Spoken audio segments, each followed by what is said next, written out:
Hello and welcome back. I'm Nicole, a cottage witch, and I couldn't muster the oomph to pull myself together enough to actually be on camera, so we're doing it this way today. But my nettle seed, and I can't speak today, it's going well. What I was trying to say was my nettle seedlings can bite now. So I've got this healing by my hands. The itching and stinging has gone away. But if I look like I've got polka dots, that's why. But this has plantain in it, which is lovely for nettle, because I don't have any actual plantain yet. Well, I do, but they're tiny. So anyway, the couple things I wanted to talk about today were the Witch's Black Lent and the top 10 herbs to work with in a little garden tour. So the Witch's Black Lent was started by Jasmine Ambrosia and a couple other people. I'll link a couple of their videos down below. There's one where they sort of introduce themselves and go over what it is, and then there's another one I think where Jasmine goes over the different things for each week. And have I been following the rules? Not entirely. Whoops.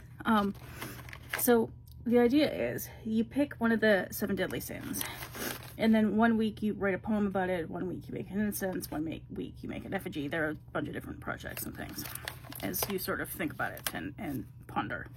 So in my pondering, I have not stuck to a schedule. Sorry for the crinkling. But I have been playing with making my own incense. Now they look prettier than they smell, which is unfortunate.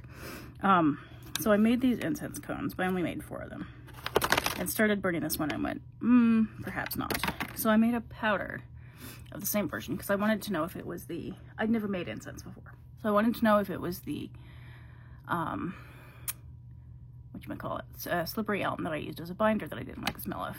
And that's part of it, but there's still something in there that I don't love. So I think I've got a charcoal disc, and I think I'm just going to burn a little bit of each flower and then the dragon blood resin one at a time and see what they smell like individually. And then I'll do something. I did also make a Sather incense, which is mostly cinnamon, myrrh, sandalwood, wormwood. Eventually, I may add a couple of henbane seeds, but that's not for beginners. Don't try that at home. And etc. Disclaimers. If you overdo it, it can cause really unpleasant hallucinations. Basically, it's not likely to kill you, but the experience might not be so fun. So anyway, that's that. I think, if I keep doing this, because I really like the scent of this one. I mean, it's very cinnamony, very, very strongly cinnamony. But trying to grind these up in a mortar and pestle is ridiculous. The flowers, they were okay. The resins are okay. Wood, very much not okay. I made another one with spruce, pine, and cedar. And yeah, I'm gonna have to get like a dedicated coffee grinder for that or something. Because that's a whole procedure. And I made a mess. So anyway, that's my adventures in incense making. Oh, and I got finally, I might do more loose incense without the binder because I think I don't like the smell of the binders, even though they're not supposed to smell like very much. But I have now a tiny cauldron with black sand in it and little charcoal discs, so I can finally do loose incense properly and safely. So I may experiment with a bit more of that, of just burning one thing at a time to see what it smells like. Because certain things I know I don't like juniper I don't like, but cedar I don't mind, which is weird. But there we are. So yeah, this was, oops, got a hair on here, sorry.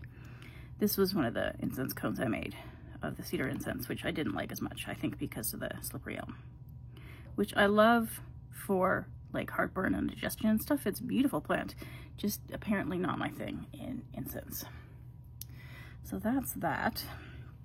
And then I'm not sharing the poem because it's personal and also because it's like only half done. I'm still fiddling with that. Instead of an effigy, I did make a little collage, which I think is a little too busy for me. So I haven't decided if I'm going to keep it as is or I don't know. I don't like the background here with it. It's too busy. Busy.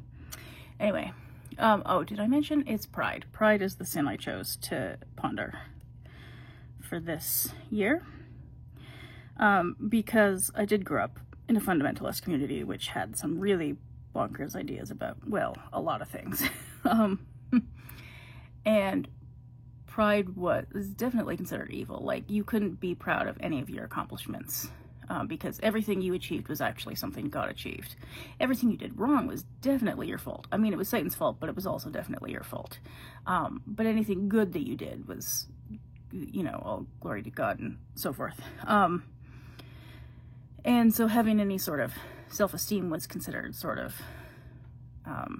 the work of the devil. So there's a lot to think about around that. So that's what that was about.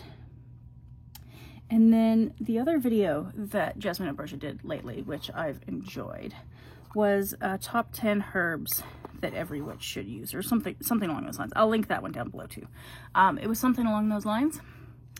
And I don't know that I think there are any herbs that every witch should use, because I'm very local, right? Like, I've gotten surprisingly animist and very, very local. So I don't really have an interest in telling other people that they have to use something that's only found here.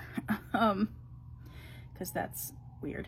And I do use plants that aren't found here. Like, there are plants you can grow here, like thyme and rosemary, that I do use quite a lot.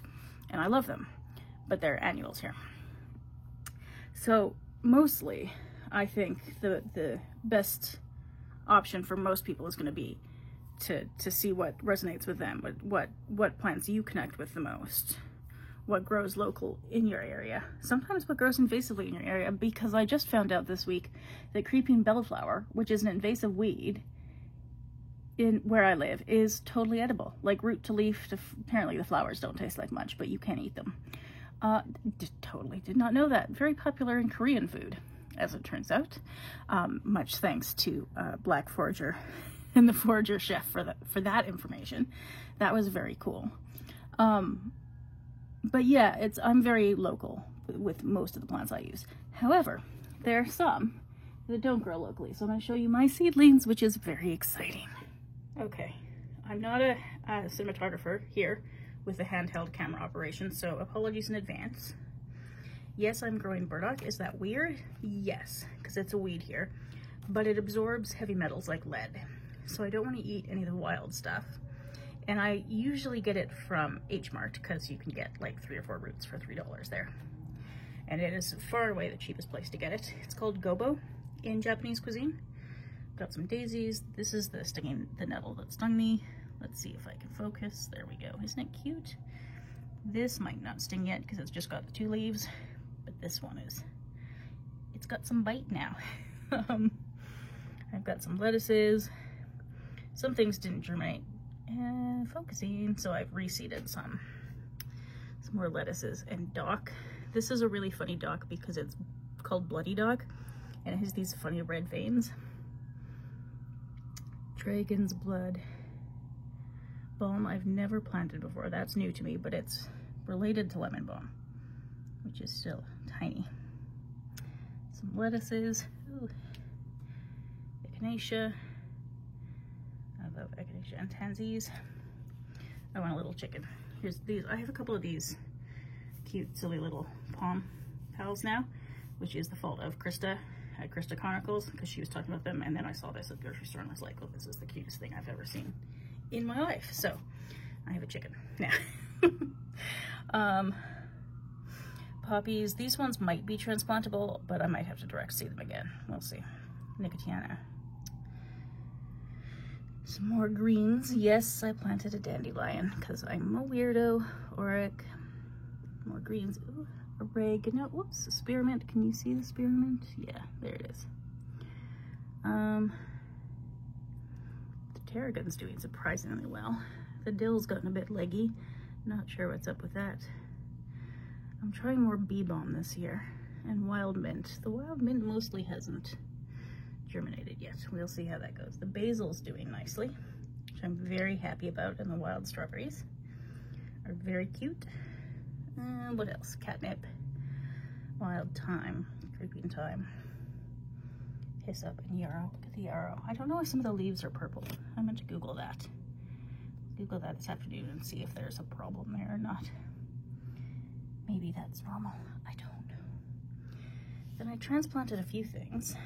So I've got a couple different kinds of cosmos that I've planted. What is this? Milk thistle. This wasn't transplanted. This was just planted here. It's still tiny. But I didn't want to have to transplant it because I don't know that thistles like being transplanted. St. John's wort. I planted a lot of that this year because it helps my mood a lot. This is rhubarb. I would like to get it to overwinter, but I don't know if it likes doing that in pots. Henbane has sprouted, finally.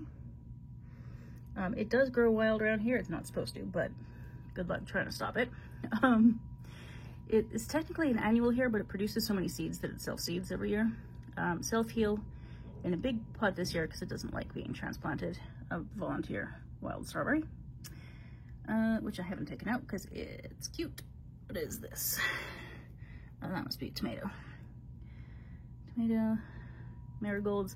I plant marigolds every year for my grandma because she always had them outside her, like on the cinder block fence outside her house. Plantain, calendula. These are from calendula seeds I saved from last year. And then down on the floor is a whole bunch more tomatoes.